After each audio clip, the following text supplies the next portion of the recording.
قرآن میں کون سا پرندہ حضرت ابراہیم علیہ السلام کے واقعے میں ذکر ہوا؟ 4 پرندے جنہیں اللہ نے زندہ کیا۔ حضرت سلیمان علیہ السلام کے لشکر میں کون سا پرندہ خاص تھا؟ ہدہد۔ قرآن میں ابابیل پرندوں کا ذکر کس واقعے میں آیا؟ واقعہ اصحاب الفیل۔ ابابیل پرندے کس پر عذاب لے کر آئے تھے؟ ابرہہ کے لشکر پر۔ ابابیل پرندے کیا چیز پھینک رہے تھے؟ کنکریاں۔ حضرت سلیمان علیہ السلام پرندوں کی کیا چیز سمجھتے تھے؟ بولی۔ قرآن میں کون سا پرندہ اللہ کی تسبیح بیان کرتا ہے؟ تمام پرندے۔ حضرت ابراہیم علیہ السلام نے کتنے پرندے ذبح کیے تھے؟ 4۔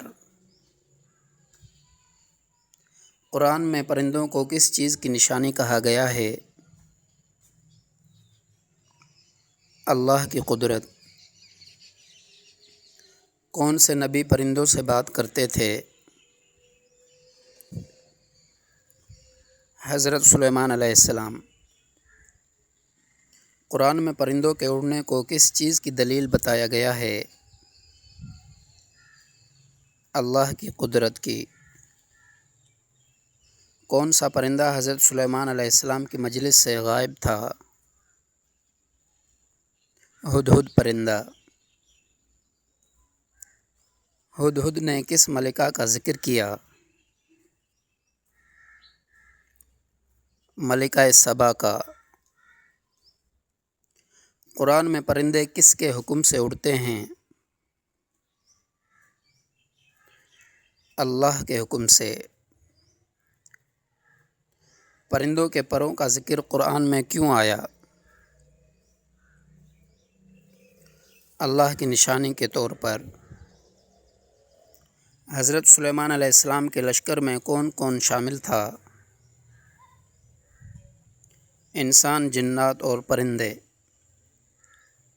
پرندے اللہ کی کون سی صفت بیان کرتے ہیں؟